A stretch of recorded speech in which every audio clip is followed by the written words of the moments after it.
Olá, muito bem-vindos à Igreja no Mundo, o programa da Fundação AIS, a ajuda à Igreja que sofre, aqui na sua televisão. Sou o Paulo White e espero contar com a sua companhia aí desse lado durante a próxima hora.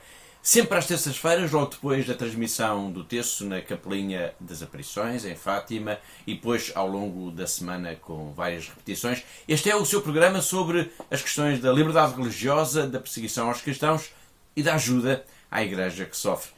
Bom, hoje vamos ter ainda um programa, digamos assim, em formato especial por causa da pandemia do coronavírus. Estamos longe do estúdio onde habitualmente gravamos o programa, mas isso não quer dizer que seja importante, porque o que de facto conta é estarmos perto de si, a levarmos esta mensagem até si, até a sua casa. Comigo também via Skype está a diretora da Fundação AIS em Portugal, a Catarina Martins de Betancourt. Olá, Catarina. Olá, Paulo, e olá também aos nossos telespectadores. Com quem iremos falar essencialmente na segunda parte do nosso programa, porque agora vamos ver um documentário sobre a Serra Leoa. A Serra Leoa é um país que viveu um período dramático de guerra civil entre os anos de 1991 e de 2002. Foi trágico, teve consequências devastadoras. Ainda hoje, quase 20 anos depois, é quase impossível não nos cruzarmos com alguém que não tenha histórias terríveis, histórias de alguém que soube de pessoas que foram raptadas, houve mutilações, houve crianças forçadas a participarem em combates. Foi uma verdadeira tragédia. Calcula-se que tenham morrido mais de 50 mil pessoas e 500 mil de habitantes teve de fugir das suas casas por causa da guerra. Este, agora que vamos ver, é um documentário sobre este horror que foi os tempos de guerra na Serra Leoa, mas é também uma história de perdão. É uma história de lágrimas e de perdão. Vamos ver.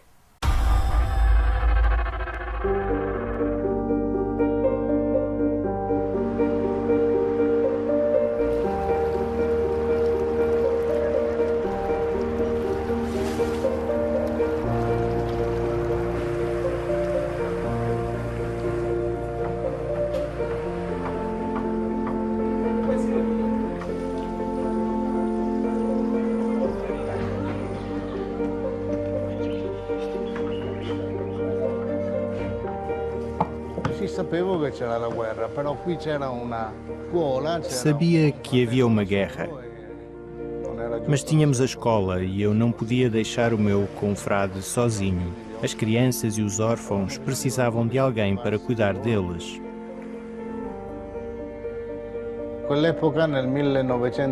Naquela altura, em 1996, quando cá cheguei, estava no poder uma junta. Uma mistura de forças rebeldes e governamentais. Sim, havia razões para ter medo, mas existia um mínimo de democracia. Havia um presidente e um governo. Mas depois começou o fim do mundo. A guerra foi longa, de 1991 a 2002. A ideia era ganhar território, cortando as mãos e braços às pessoas e matando-as através de meios nunca antes ouvidos e cada vez mais sofisticados, cruéis e desumanos. Bárbaros até ao extremo.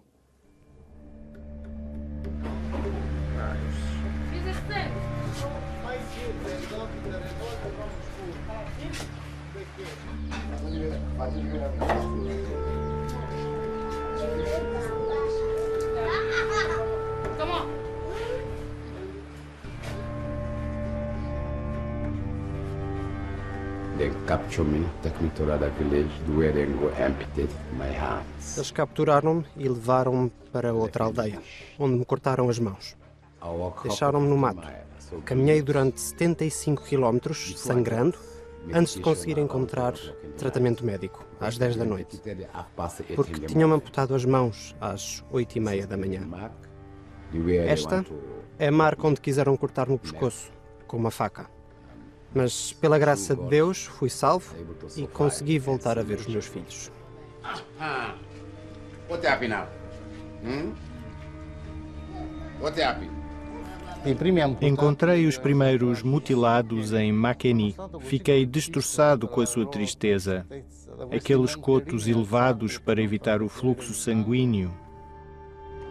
Fiquei comovido com as suas lágrimas, com os seus pedidos de ajuda.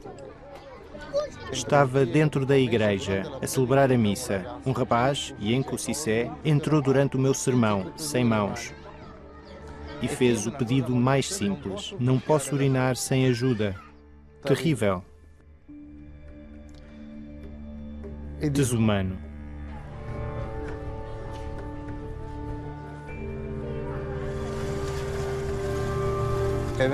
Veio ter comigo uma mulher com a sua filha de 6 anos, sem uma das mãos, ainda enfaixada.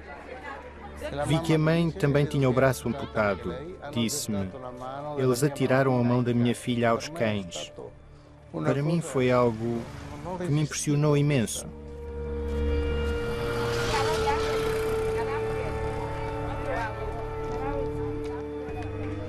Quando os rebeldes atacaram a nossa aldeia, eu tinha apenas 8 anos. Eles tentaram matar o meu pai à minha frente. Quando comecei a chorar, disseram-me para não chorar. Derreteram plástico, atiraram-no para os meus olhos e eu perdi a visão. A Guerra Civil de 10 anos na Serra Leoa foi uma das mais sangrentas do nosso tempo. A crueldade foi inigualável. Os civis eram vítimas de rapto, mutilação, violação, enquanto as crianças eram forçadas diariamente a alistar-se no exército. Morreram mais de 50.000 pessoas. 500 mil de habitantes tiveram de fugir das suas casas. A guerra também provocou a mutilação deliberada de 1.227 civis por parte da Frente Revolucionária Unida, dos quais só 1/6 sobreviveu. Com a ruína da economia do país rico em diamantes, a Serra Leoa ocupou por muitos anos a 179ª e última posição no Índice de Desenvolvimento Humano. Rapazes soldados, crianças soldados, representavam o outro lado da moeda. A sua proeza de matar, queimar pessoas vivas trancadas nos carros, tudo. Mas eles eram vítimas antes de serem carrascos. Vítimas de violência, cursos de treino terríveis e desumanos. Rapazes que queriam brincar se apenas os deixassem, inclinados ao riso e não a matar. Mesmo assim, alguém lhes ensinou a travar guerras e a jogar o jogo da morte.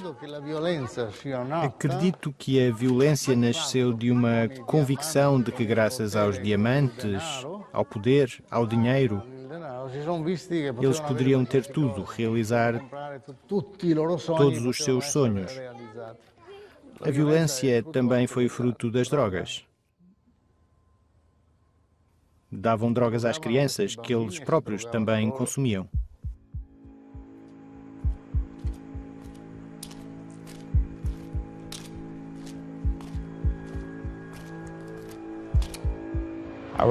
Eu era um rapaz de 9 anos. Vivia com a minha família. Os rebeldes atacaram a minha aldeia.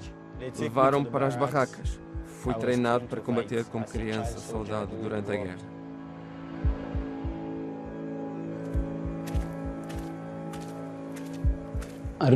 Não me lembro da minha idade. Era muito pequeno. Eles mataram a minha mãe, mataram o meu pai e deram-me muitas drogas. Eu tinha de matar muitas pessoas. Matar, queimar casas, cortar mãos. Fui arrastado e forçado a fazê-lo. Se não o fizesse, era morto. Quando tenho uma arma, posso ter aquilo que eu quiser. Se eu quiser uma mulher, digo, eu preciso dela. Se eu quiser que alguém me dê comida, tenho a minha arma. Isto é a guerra.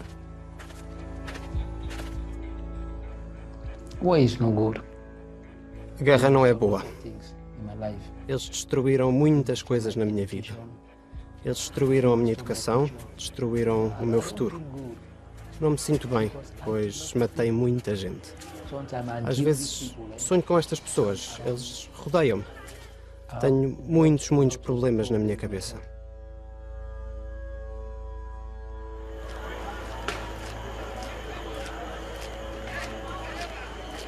Eles usaram-me e abusaram de mim, porque naquela altura, sendo criança, eu devia estar na escola. Naquela altura, sendo criança, eu devia estar com a minha família. Agora tenho 3 filhos. Este é o meu filho, este é o outro. Este mais pequeno é o Fabrício. Estou feliz por isso. Não quero que aquilo que me aconteceu aconteça aos meus filhos. É o meu sonho. O meu sonho é educar os meus filhos no futuro, para que eles não sejam como eu.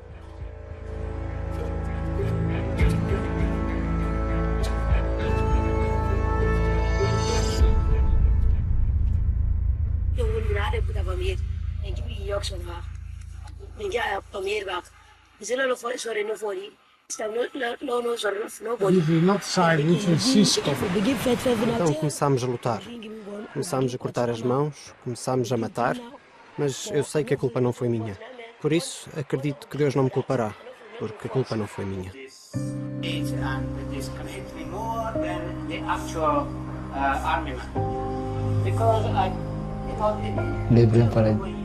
O reverendo Padre Berton foi falar com os líderes dos rebeldes, pois ele era padre. Depois, os líderes dos rebeldes disseram: ok, leva esta gente para a cidade. Ele mudou a minha vida, rezou por mim todos os dias na igreja.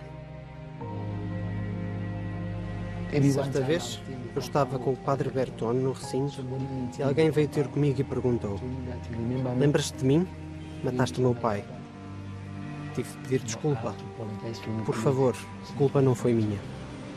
Durante a Guerra Civil na Serra Leoa, as crianças com idades entre os 4 e os 16 anos eram raptadas a fim de ser exploradas para combater.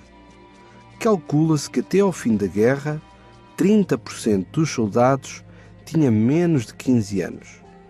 Quase todas as raparigas raptadas foram exploradas sexualmente. Em janeiro de 1999, o padre Maurício Boa e o padre Juliano Pini também foram raptados pelos rebeldes. Eles interrogaram-nos de noite, mostraram-nos cidades em chamas à noite e levavam-nos aos hospitais para nos mostrarem os mortos com membros amputados. Diziam: nós não os matamos, foram os nigerianos. Como se nós fôssemos estúpidos e não soubéssemos o que se estava a passar. Mais tarde, os nigerianos lançaram um contra-ataque e nós fomos libertados. Depois fomos confundidos com mercenários e ainda passámos por uma situação complicada. Embora fosse um erro, sentimos a violência em primeira mão.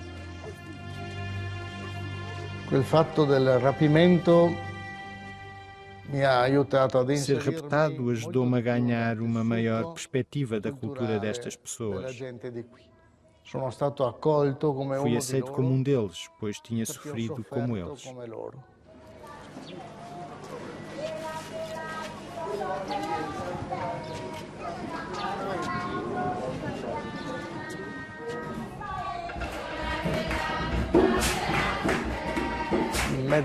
No meio de tanta dor, tanto sofrimento e violência, vislumbrei o nascimento da bondade.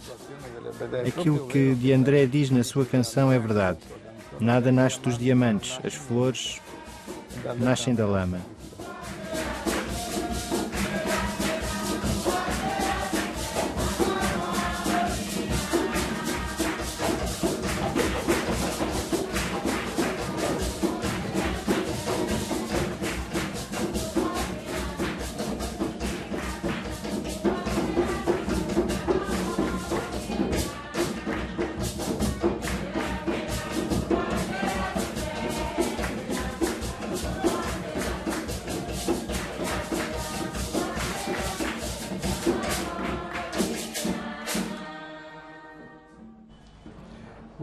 Bom dia a todos.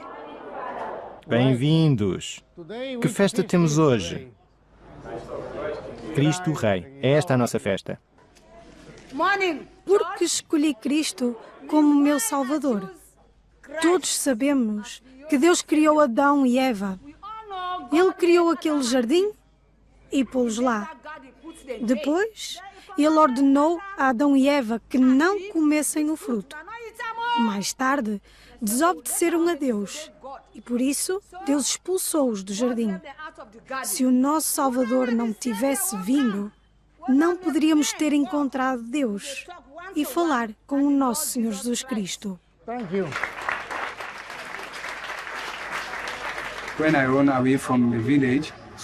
Quando fugi da minha aldeia, vim para aqui com os meus pais e a minha família. Os rebeldes chegaram, atacaram a aldeia e mataram as pessoas. Não podemos levar os nossos bens. Todos os nossos bens, pertences, foram queimados. Até a casa foi queimada. Fomos a pé porque não tínhamos automóvel. Demorámos um mês para chegar a esta comunidade. Fui capturado pelos rebeldes. Foi graças a Deus que eu consegui escapar. Puseram-nos em fila e começaram a cortar-nos as mãos. Eu saí da fila. Foi horrível. Nessa altura eu tinha 14 anos.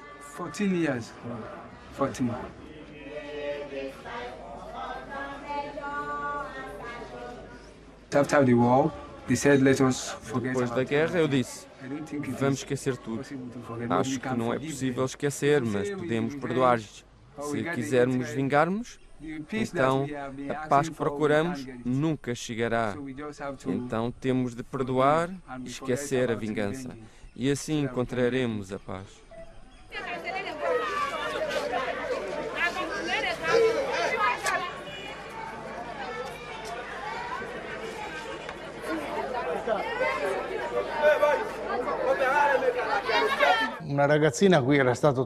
Uma menina, Mamassu, cujo braço tinha sido cortado por 2 rapazes, aproximou-se de mim e disse: não consigo esquecer o que me aconteceu, porque o meu corpo recorda-me todos os dias a violência que sofri. Mas posso perdoar e perdoo. Não consigo esquecer, mas posso perdoar e perdoo.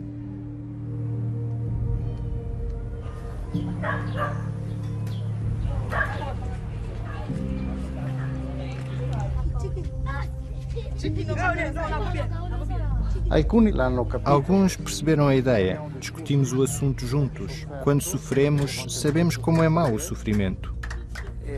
Torna-se uma lição. Não queremos que os outros sofram por nossa causa. E tentamos mostrar todos os dias, nem que seja um pequeno sinal de compaixão e solidariedade para com os outros seres humanos. Para que o sofrimento leve a um desejo de bem. É verdade, porque depois da guerra o país começou a crescer mais e mais. Mas depois chegou o ébola, que pôs o país outra vez de joelhos. A epidemia do ébola começou em dezembro de 2013 na vizinha Nova Guiné. Chegou à Libéria e à Serra Leoa em 3 meses. Os Médicos Sem Fronteiras avisaram que a batalha com o vírus seria mais dura e demorada que o esperado. Até meados de 2014, a Libéria esteve no meio de uma crise que levou os doentes a amotinarem-se e o governo declarou o estado de emergência. Na Serra Leoa foram proibidos os festejos de Natal e de Ano Novo.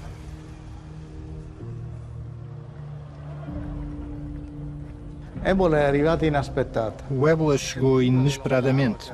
Ouvia-se falar de pequenos surtos, mas ninguém estava à espera que a chegada de uma única pessoa pudesse contribuir para que a doença se espalhasse tão rapidamente. Poucos perceberam o que estava a acontecer e a natureza contagiosa da doença. Era um inimigo invisível. Não se via, mas estava à nossa volta e podia atacar-nos a qualquer momento. As pessoas deixaram de falar-se cara a cara, deixaram de tocar-se, deixou de haver o gesto do abraço, da paz na igreja, nada. As pessoas começaram a guardar distância umas das outras. Tinham terror de ficar infectadas.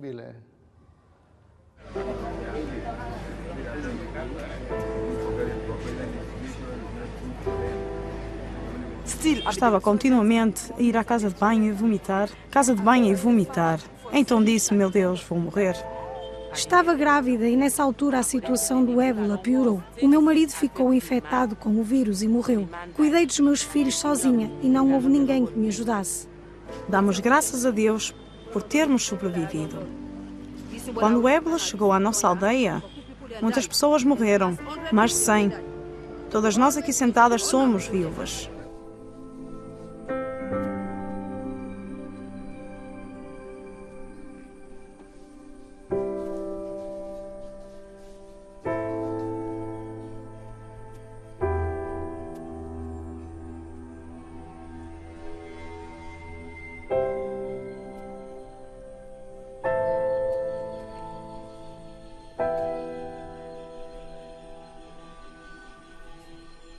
Havia crianças a chorar, fechadas em casa, porque os pais tinham morrido e não havia ninguém para as consolar. Ninguém entrava nas suas casas por causa do ébola. Como é possível?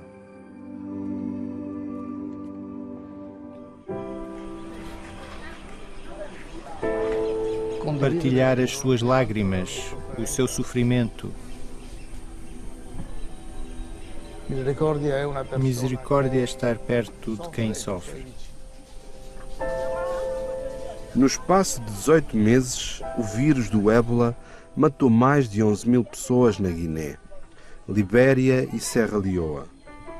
No fim da epidemia, em março de 2016, mais de 28.000 pessoas tinham sido afetadas pela doença. Na Serra Leoa foram registadas cerca de 4.000 mortes. A economia quase parou, enquanto o PIB nacional caiu 12%. A guerra terminou, a crise do ébola passou, mas o país continua a ter de lidar com as consequências.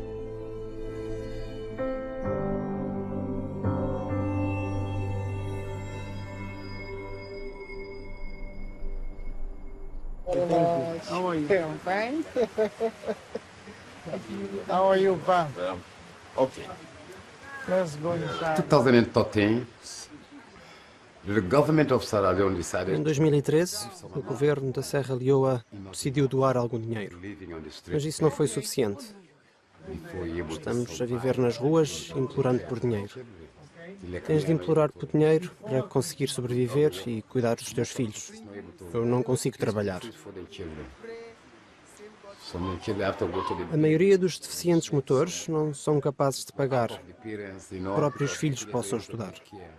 Em consequência, os filhos têm de sair à rua para implorar devido às condições dos pais. Olha para mim, o que supostamente devo fazer?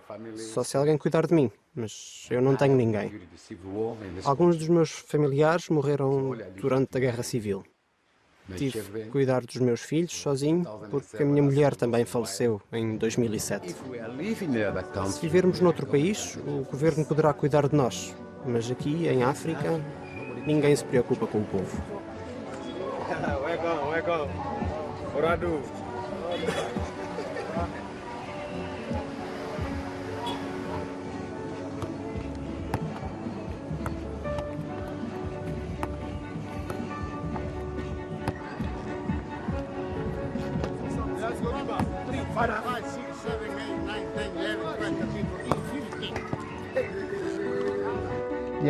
Embora a guerra tenha terminado há 16 anos, o governo continua a não ver os mutilados, como se eles fossem invisíveis. Eles existem, mas ninguém pensa neles, nos seus problemas cotidianos. I ribelli hanno potuto trovare lavoro, avevano due mani. Fatmata ha incontrato. Fatmata encontrou um rapaz que lhe tinha cortado o braço. Ele era taxista. Lembras-te de mim? Perguntou ele. Sim, lembro-me de ti, respondeu ela e mostrou-lhe o ombro. Ele respondeu, mulher inútil, e foi-se embora. Sidimba. O pai de Sidimba disse-me, sim, podes levá-la. Ela vale menos que uma cabra, porque não tem braço. Foi por isso que eu me dediquei aos mutilados. Mandei-os estudar. Inscrevi alguns na universidade. Mais tarde também comecei a cuidar dos órfãos de guerra. Uma multidão de rapazes e raparigas. Acreditamos na educação. Acredito que a escola tem um papel crucial no devolver da esperança.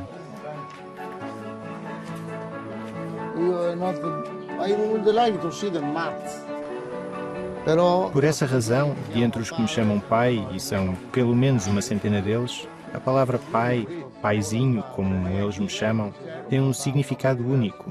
É o que me leva a envolver-me nas dificuldades que eles enfrentam na vida.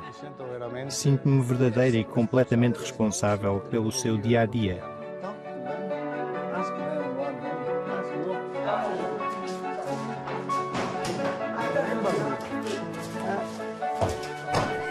The boys here are the boys Father Morris. Estes rapazes são que o Padre Morris retirou das ruas. os menos privilegiados, os que são órfãos, os que são menos afortunados. Eles precisam de ser apoiados através de cursos para melhorar a sua vida. O Padre Maurice quer que sejamos médicos, advogados, engenheiros, padres, pessoas boas e cada vez melhores no futuro. Não é fácil, mas estamos a tentar, juntos.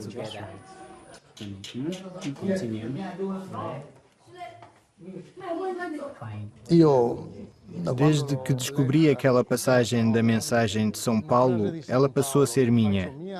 Mandei aos rapazes que a escrevessem na primeira página de cada caderno novo que comprassem. Escrevam. Cada um de nós recebeu uma revelação única do Espírito, para o bem de todos. Isto significa que não há um único de nós que não seja importante, que cada um de nós é uma centelha divina, e é essa singularidade que faz de nós a obra de arte que somos. Todos e cada um de nós, sem exceção. São Paulo fala também da motivação, a minha vida para o bem de todos. Ou somos úteis a alguém, ou tornamo-nos inúteis. A beleza da nossa vida reside nessa singularidade. Existimos para o bem de todos. Mas só com esse objetivo profundamente enraizado no nosso coração, podemos tornar-nos verdadeiramente misericordiosos, bons e hospitaleiros. Tornar-nos em tudo o que o Evangelho define como amor.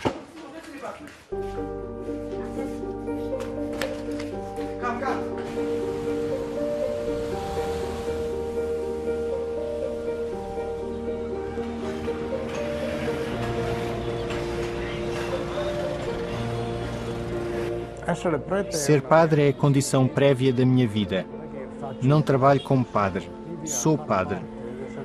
Isso significa ser parte da Igreja e ser visto como tal, como parte da mensagem que prega que não há vida sem amor. É um dom que me ajuda a olhar as pessoas à minha volta com ternura, com amor, e também para além da lei natural, para uma vida que não termina, para algo que perdura por toda a eternidade. Acredito que o dom da misericórdia, até do mais pequeno gesto de ternura, partilhar o banco do automóvel, diz mais sobre Cristo do que muitos sermões.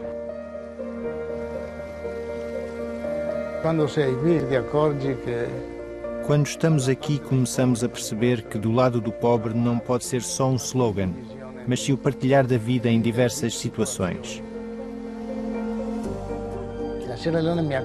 A Serra Leoa transformou-me. Percebi que a minha vida ficou mais simples, mais feliz, mais calma, mais partilhada com os outros.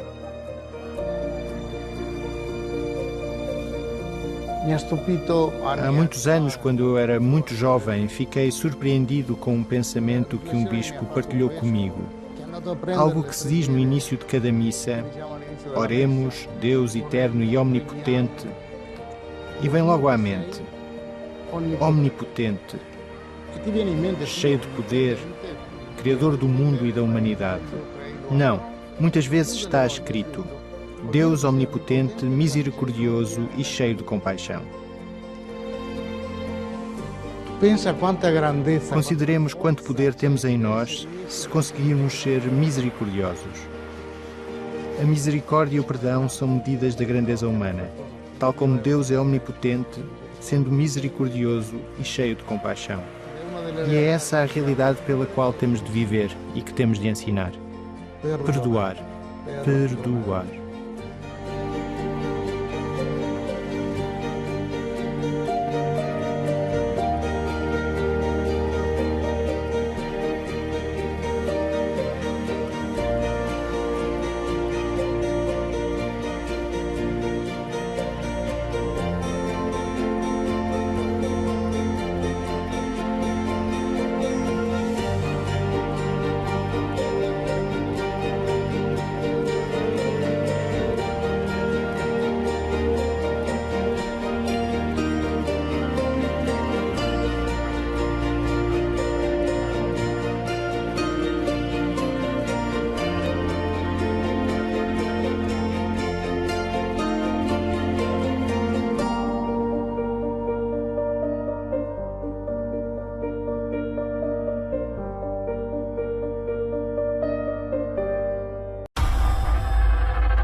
Depois desta viagem até à Serra Leoa, aos anos bárbaros da Guerra Civil que afetou este país, chegamos ao fim da primeira parte do nosso programa. Deixe ficar por aí e vamos agora para um breve intervalo. Eu volto já dentro de instantes. Até já.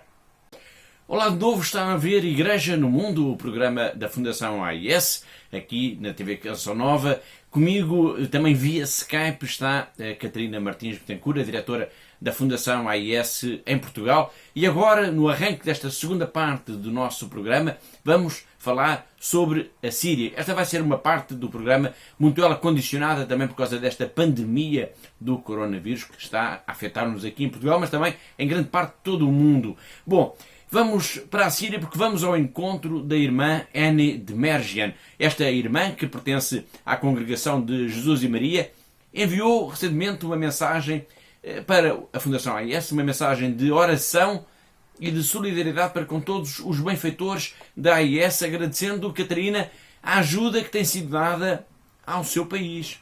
Sim, Paulo, portanto ela agradece toda a ajuda e a enorme generosidade dos benfeitores da Fundação AIS nestes tempos duros da pandemia que estamos todos a viver. A irmã Annie, Catarina, refere casos específicos, digamos assim, de solidariedade para com os cristãos na Síria, nomeadamente em Alepo. Precisamente, Paulo, portanto, agora com a ameaça do coronavírus, esta ajuda ainda se torna mais significativa. Portanto, em Alepo e em Damasco, diz a irmã Annie, os grupos de voluntários continuam a visitar os lares, auxiliando os idosos, sobretudo porque há muitos que estão sós e que não têm mais ninguém, e, portanto, ajudam-os nas compras das coisas mais necessárias, as coisas básicas para o dia-a-dia, evitando assim que eles saiam à rua. A irmã Annie é responsável pelos projetos, pela concretização dos projetos da Fundação AIS na Síria, nomeadamente em Alepo e em Damasco. Ela é bem conhecida dos portugueses, ela já esteve em Portugal por mais que uma vez. Recentemente ela esteve em 2018, em outubro de 2018, e participou em Fátima num momento de oração da campanha 1 milhão de crianças reza o terço pela paz. Foi na Capelinha das Orações, foi um momento inovidável. Bom, agora vamos então ver a mensagem que a irmã Annie nos enviou. Veja com atenção, porque depois vamos voltar a falar com a Catarina, que está connosco via Skype, sobre a Síria e sobre a ajuda que a Fundação AIS está a dar a este país. Até já. Dear brothers and sisters, it's very painful what the world is passing through at this time. We can see how the Holy Father is trying to lift us up spiritually with prayer and a word of consolation. As the Syrian people, we have gone through very difficult times. We should not panic about the news. It can indeed cause us to panic. I said it many times that one of the most difficult things about the war in Syria has been the media. The bad news affected all of us. So in this situation of the coronavirus pandemic, don't panic about the news. Follow all the instructions about health care. Yes, we have faith in our Lord, but we cannot expect a magic solution to come from prayer. Our faith, I can describe it, is not like pressing a magic button and expecting everything to be okay. The pain and the suffering is there, but also we mustn't forget that the resurrection is there every day. Our life is like a medal we might wear. On one side, the face is full of pain and suffering, but on the other side is the resurrection with our Lord, with a face free from all kinds of suffering. We need to trust Lord, but not to put him in test. We must also do our best. I remember when bombs were falling all the time, we had no option but to stay at home. The Lord was there with us, but we knew we had to stay at home during the most difficult times. This is the most important thing we can do now. We need to help family members. We need to help our friends. We need to help those who are most in need. We need to help each other. Lift each other's spirits and things will pass. Here in Syria, the government has closed schools and universities. Government employees have been sent home. The churches have stopped all the activities. Churches have been closed and they don't have masses. We try to be very careful. Really, it would be a disaster if there was a coronavirus outbreak here. Hospitals don't have enough equipment, especially as you know, Syria is passing through the most difficult time because of the war. The borders are closed. It is very important to respect what the church and the government are asking of us to help to protect our people. In Aleppo, our group of volunteers are continuing visiting homes where it is safe to do so and taking great care. We are helping the old people, especially because so many of them have no other support. And in Damascus, our sisters are helping some old people in buying for them what they need so they will not have to go out. People have nothing to rely on. How will they survive? We are giving them the things they need. Our usual Christmas effort, funded by the Aid to the Church in Need, enabled us to offer more than 22,000 children from all over Syria a pair of jeans and a warm sweater. And you will imagine the joy of our children. But with this time, the elderly people in Aleppo received a pair of warm shoes. Now, these days, the help continues, especially those with elderly people dependent on them continue to receive supermarket vouchers and cash towards their basic needs. Other families receive help with their rent. Of course, this is time and opportunity to say to all our ACN benefactors, we say very sincerely thank you for your enormous generosity. You have helped us for so many years and you continue to do so. Thank you from all of us in Syria, and may God continue to bless you and to keep you and your family safe and well.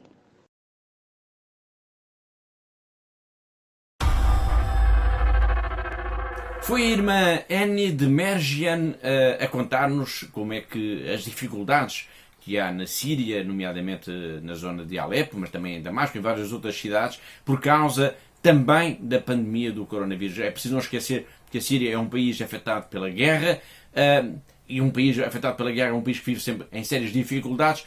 Situação esta que está a ser agravada agora por causa da pandemia do coronavírus. E a Catarina fez uma pergunta. Ela disse: como é que as pessoas nestas circunstâncias vão conseguir sobreviver? É esta mesma pergunta que eu agora faço, Catarina. Como é que os cristãos na Síria conseguem sobreviver num cenário tão dramático como este? Vão sobreviver, Paulo, na medida exata também da nossa ajuda. Podemos dizer que os cristãos sírios são uma comunidade que está nas nossas mãos. Eles estão numa situação dramática, portanto a Fundação AIS tem procurado fazer chegar a sua ajuda aos diversos setores da sociedade síria, principalmente os mais atingidos pela guerra. Portanto, temos a campanha Uma Gota de Leite, por exemplo, que continua a fazer milagres todos os dias, providenciando leite, que é vida, a centenas de crianças, mas temos muitos outros projetos. Muito bem, vamos então falar destes projetos. Referiu a campanha Uma Gota de Leite, que se destina essencialmente às crianças, que aliás é uma campanha que tem tido um grande impacto em Portugal. Mas há mais alguma campanha relacionada com as crianças? Claro que sim, Paulo. Portanto, aliás, a irmã Eni é coordenadora desses projetos na Síria. E só para dar uma ideia aos nossos telespectadores, portanto, através da generosidade dos benfeitores da Fundação AIS, foi possível oferecer neste inverno a mais de 22 mil crianças de toda a Síria um par de calças de ganga e uma camisola quente. Pode parecer pouco, dito assim desta forma, mas foi algo extraordinário para cada uma destas crianças que têm vivido tempos muito, muito duros e que não têm praticamente nada. Imagino isso, pois estamos a falar de crianças, muitas crianças que só conheceram mesmo o ambiente de guerra. Deve ter sido mesmo extraordinário. É verdade, e digo, Paulo, pois falei com a própria irmã Eni, que me relatou como as crianças ficaram extremamente felizes, mas também ajudámos os mais velhos, os idosos de Alepo, oferecendo sapatos por causa deste inverno que se revelou muito rigoroso na Síria. Mas mais importante do que a roupa ou os sapatos, que estou a referir neste momento apenas como exemplos, é de facto a ajuda que temos vindo a dar às famílias através dos cabazes alimentares, através dos cabazes de supermercado e com algum suporte para as suas necessidades básicas, assim como o apoio no aluguer de quartos ou de casas, e isso, Paulo, garanto que tem feito toda a diferença. Da Síria passamos agora para a Venezuela e, no entanto, mantemos aqui, digamos, de alguma forma, esta relação com o coronavírus. A Venezuela é um outro país que vive uma situação dramática, com uma crise, uma profunda crise económica e social, que se reflete também agora no desemprego elevadíssimo, ao nível da alimentação. É preciso não esquecer que há diversos casos, relatos de casos de fome na Venezuela, e tudo isto ganha agora uma dimensão ainda mais cruel, digamos assim, Catarina, por causa da pandemia do coronavírus, que já atingiu também este país e vem, digamos assim, imaginemos um país que já tem uma falta crónica de medicamentos, por exemplo, como é que vai debelar como é que vai enfrentar esta crise, não é, Catarina? De facto, Paulo, cresce o medo perante a evolução da pandemia do coronavírus na Venezuela. Com a quarentena social obrigatória e as fronteiras fechadas, ninguém arrisca quais serão as consequências desta pandemia num país em profunda crise e com um sistema de saúde deplorável. De facto, na Venezuela, com uma crise económica, como dissemos, muito profunda, uma parte considerável da população, digamos, tenta sobreviver através de uma economia básica, digamos assim, através de trabalhos esporádicos, enfim, situação que agora se vai agravar também ainda mais por causa desta quarentena obrigatória das autoridades, por causa da pandemia do coronavírus. Sem poderem trabalhar, ficam ainda mais distantes de poderem sobreviver. Sim, de facto, a crise económica, que já se arrasta há vários anos, está a ter consequências dramáticas para as populações, especialmente os que se encontram numa posição mais vulnerável, como é o caso das crianças, dos doentes e dos idosos. Bom, mas graças a instituições como, por exemplo, a Fundação AIS, a Igreja tem estado na linha da frente procurando ajudar, procurando dar instrumentos para aliviar, pelo menos, o sofrimento das pessoas que deixaram de ter meios de subsistência. Sim, esse apoio tem permitido manter abertas as cantinas paroquiais, por exemplo, que se têm revelado como peças essenciais no combate à fome neste país sul-americano, mas também tem possibilitado, por exemplo, a construção de poços de água ou, por exemplo, até a aquisição de geradores elétricos. Muito bem, vamos agora ver uma reportagem precisamente sobre este trabalho único que é desenvolvido na Venezuela pela Igreja junto às populações mais desfavorecidas, um trabalho que é apoiado pela Fundação AIS. Millones de personas en Venezuela sobreviven hoy en medio de una escasez de alimentos sin precedentes. La Iglesia venezolana sostiene con gran esfuerzo esta necesidad y en cada parroquia del país hay un comedor donde se atiende a los más vulnerables. Ellos cuentan contigo para seguir recibiendo el pan de cada día. Soy el padre Martín Vegas. Estamos aquí en el comedor parroquial San Sebastián de Maiquetía. Habitualmente comen 150 personas. Comen con nosotros también personas de la tercera edad y algunas personas con algunas discapacidades físicas. Agregamos también a los papás de los niños. En agosto del 2016 comenzamos atendiendo solo los días lunes. Después subimos a 2 días, a 3 días, ya vamos por 5 días a la semana. Mi nombre es Mayra González, soy mamá de estas 3 niñas y nosotros, bueno, siempre venimos aquí 3 días a la semana viniendo y chévere, de verdad, porque de verdad que es una gran ayuda, por lo menos uno la comida de la casa la estira un poquito más. Llenar la cesta de la compra de una familia para un mes cuesta actualmente $300. Las personas que tienen trabajo alcanzan a tener un sueldo de solo $5. Ayuda a la Iglesia necesitada. Quiere apoyar a la Iglesia en Venezuela en su misión de dar de comer a los que pasan hambre y necesitan tu ayuda. ¿Pueden contar contigo? Haz algo grande por Venezuela.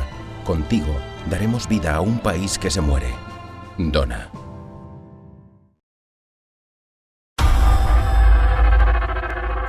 Agora vamos até Macau, vamos até terras da China, vamos ao encontro do nosso correspondente, o jornalista José Miguel Encarnação. Hoje a notícia principal que ele nos vai relatar relaciona-se com a oração que o Papa Francisco fez para o fim da pandemia do coronavírus, uma oração que chegou à China, chegou até a Pequim, através das redes sociais, que são controladas pelo governo. E esta que é, de alguma forma, a notícia. Nada da mensagem do Papa Francisco foi censurado. Mas a própria mensagem continua ainda disponível nos internautas, enfim, quem vai à internet, a mensagem continua disponível nas redes sociais na China. E isto é particularmente relevante quando se sabe que o governo chinês tem um controle muito apertado de tudo o que diz respeito às redes sociais e às mensagens que são passadas nas redes sociais. Vamos ouvir e ver José Miguel Encarnação. À semelhança do que aconteceu em todo o mundo cristão, a Diocese de Macau celebrou o Domingo de Ramos, tendo os fiéis assistido à missa da Sé Catedral com recurso às diversas plataformas sociais utilizadas para o efeito. Ainda a missa não havia terminado e já alguns fiéis esperavam que as portas da Sé Catedral se abrissem para poderem comungar e receber um ramo benzido, o qual ficará exposto na casa dos fiéis durante um ano. Em Macau há a tradição de colocar o ramo no lado de fora das portas de casa. Apesar de todos os condicionalismos devido ao Covid-19, alguns fiéis puderam confessar-se e dizemos alguns, pois todos os atos religiosos têm de cumprir regras muito rigorosas, sendo uma delas a não concentração de pessoas. Agora um dado de extrema importância, um dado muito importante. A homilia do Papa Francisco, proferida durante a adoração do Santíssimo e bênção Urbi et Orbi, pelo fim da epidemia do Covid-19, chegou a Pequim, isto é, chegou ao conhecimento do Governo Central da República Popular da China por meio de redes sociais autorizadas pelo próprio Estado chinês. Até ao dia de hoje, nada foi censurado, sendo que o conteúdo continua acessível na íntegra aos cibernautas chineses. Macau registrou até ao momento 44 casos de infecção pelo Covid-19. A grande maioria são casos importados, ou seja, trata-se de pessoas que chegaram a Macau já infectadas. A Fundação AES arrancou o ano praticamente com uma campanha Mártires e Heróis da Fé, uma campanha que continua a decorrer e a desenvolver-se, uma campanha que tem como um objetivo principal mostrar a toda a comunidade, lembrar a toda a comunidade que existem muitos, dezenas, centenas mesmo de padres, de irmãs, de leigos que foram assassinados. Estamos apenas a falar do período deste século, dos 20 anos que decorreram deste século até agora, que foram presos, assassinados, que foram raptados ou que desapareceram, e apenas por se manterem fiéis à Igreja, apenas por quererem desempenhar o seu papel como cristãos ativos junto dos que mais sofrem, dos que são perseguidos, daqueles que passam mais necessidades. Esta campanha procura mostrar, Catarina, todo este universo destes heróis, destes mártires da fé, muitos deles sabendo que, ao fazerem esse trabalho, estavam a arriscar a própria vida. Sim, Paulo, é isso. Portanto, são todas histórias que nos devem fazer refletir, que nos devem fazer pensar. Portanto, são histórias verdadeiras de homens e mulheres comuns, pessoas como nós, mas que se atreveram a levar a sua fé até ao fim, até às últimas consequências. Portanto, são histórias que todos deveríamos conhecer bem. Portanto, são histórias inspiradoras e que gostaríamos que fossem também um exemplo para a mobilização dos cristãos aqui em Portugal, no apoio a esta Igreja que é perseguida e que sofre. Bom, lá mais para a frente, quase no final do nosso programa, vamos ver e escutar o padre Martin, o assistente eclesiástico internacional da Fundação AES, a trazer-nos precisamente essa mensagem. Para já, convido-vos a irem comigo até ao Iraque. Vamos ao encontro do jovem Rami, que nos vai contar a história do padre Ragid Ghani e de 3 diáconos. Os 4 foram assassinados na vila de Karamlesh, no Iraque, no norte deste país, no ano de 2007. Esta é uma história dos mártires e heróis da fé. Este é um exemplo desta história que nós estamos a contar, que ilustram bem todos aqueles que deram a vida, que arriscam tudo por amor à Igreja. Vamos ver.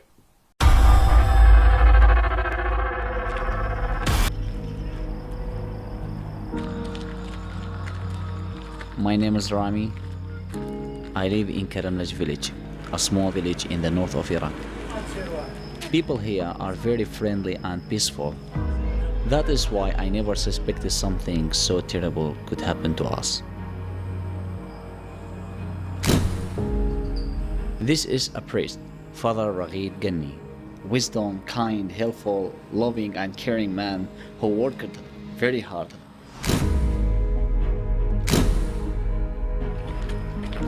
In 2007, after the mass, Father Ragid and the 3 deacons were killed by jihadists.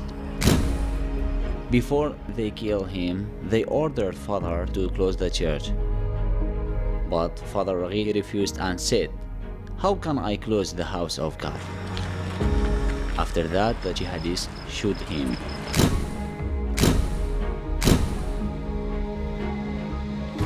But the worst was yet to come. Many were killed just because we have our religion written in our IDs. Masihi, it means a Christian.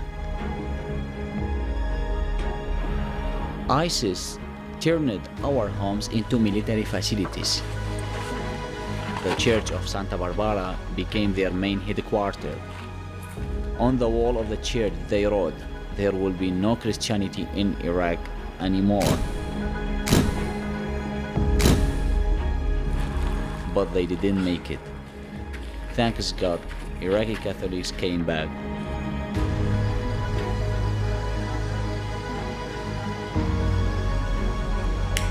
After what happened, we have not to forget what happened to the persecuted Christians, Christian martyrs.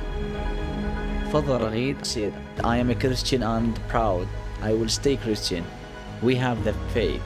God is with us. And we will never give up."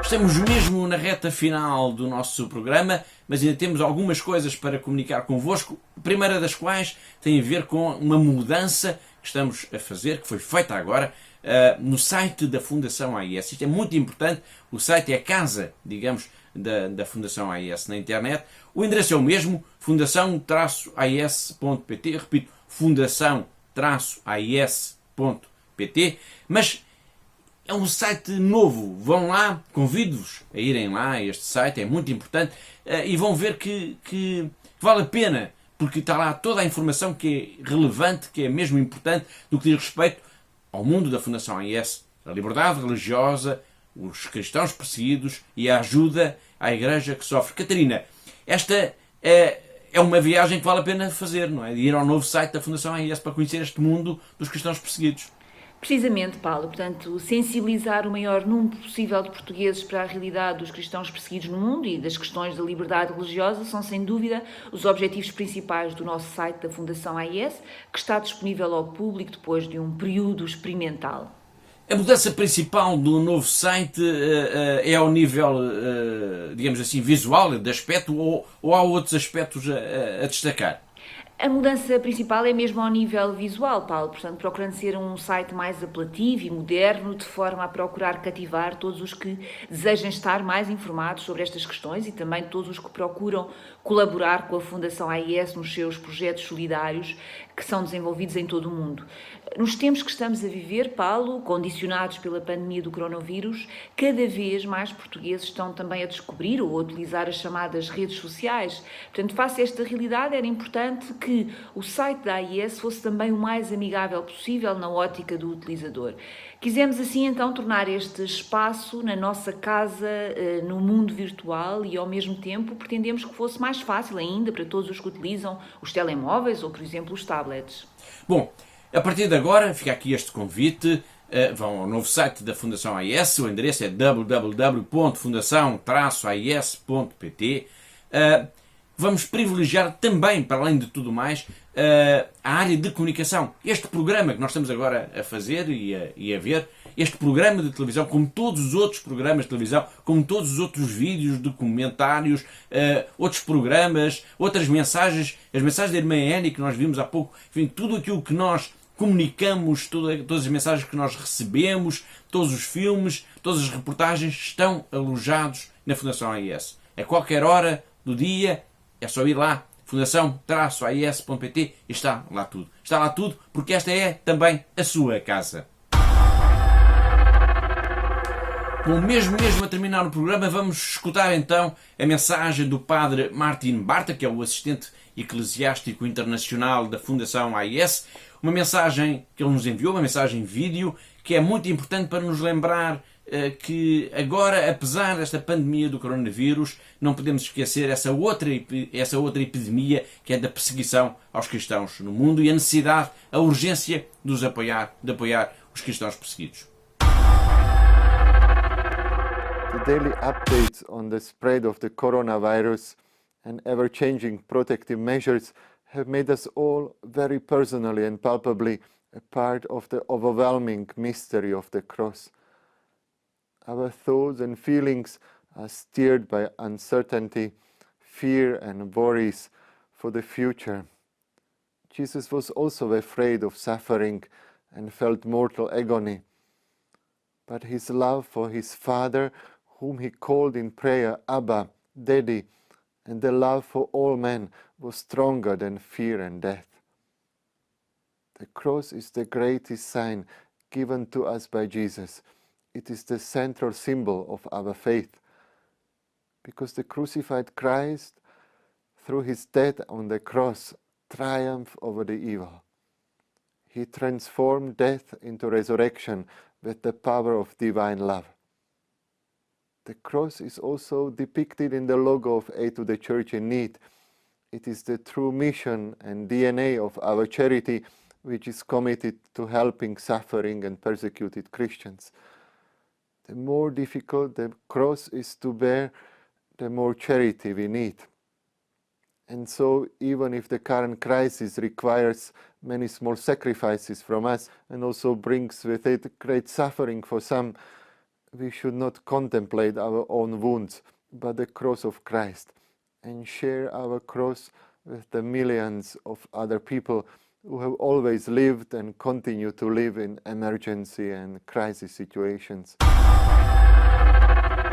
Foi o padre Martin Barta, o assistente eclesiástico internacional da Fundação AIS, a alertar-nos para a importância, para a exigência deste trabalho que é necessário manter junto das comunidades cristãs mais perseguidas no mundo.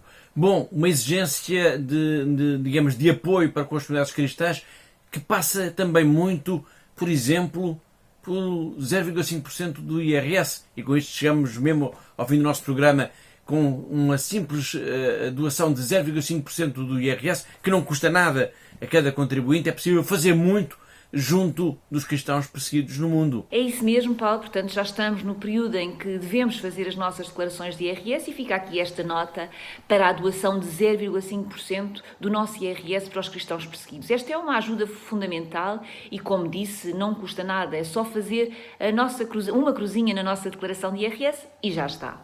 Sim, podemos dizer que uma simples cruz na declaração do IRS pode fazer muito pelos cristãos que passam todos os dias, que sofrem a cruz da perseguição religiosa. Só para que os nossos telespectadores percebam bem como esta cruzinha pode mesmo mudar vidas, eu digo apenas que em relação ao ano 2018, por exemplo, o valor que a Fundação AIS recebeu foram cerca de 91 mil euros, que reverteu na totalidade para a reconstrução de 44 casas de cristãos na planície do Nínive, no Iraque. Essa cruz na declaração do IRS tem, por exemplo, essa capacidade de dar casas aos cristãos, por exemplo, no norte do Iraque. Precisamente, Pali, e poder voltar a casa, poder ter uma casa faz toda a diferença. Neste caso concreto, estas 44 casas significam provavelmente mais de 200 de pessoas, de homens, de mulheres, de crianças, que agora podem sonhar em reconstruir também as suas vidas depois da violência por que passaram. Portanto, é um recomeço que se tornou possível porque em Portugal os benfeitores da AIS decidiram doar 0,5% do seu IRS para a Fundação AIS. E seguramente que este ano vai ser também assim. Bom, e com este repto, com este desafio para que possamos ajudar os cristãos perseguidos, por exemplo, através da doação de 0,5% do IRS, não custa rigorosamente nada. Chegamos ao fim do nosso programa, chegamos ao fim do nosso tempo. Eu despeço-me com amizade. Agradeço uma vez mais também a colaboração da Catarina Martins Betancourt, tal como eu, via Skype desde sua casa. Agradeço a colaboração da Catarina e despeço-me de si com amizade. Até à próxima semana. Até ao próximo Igreja no Mundo, se Deus quiser.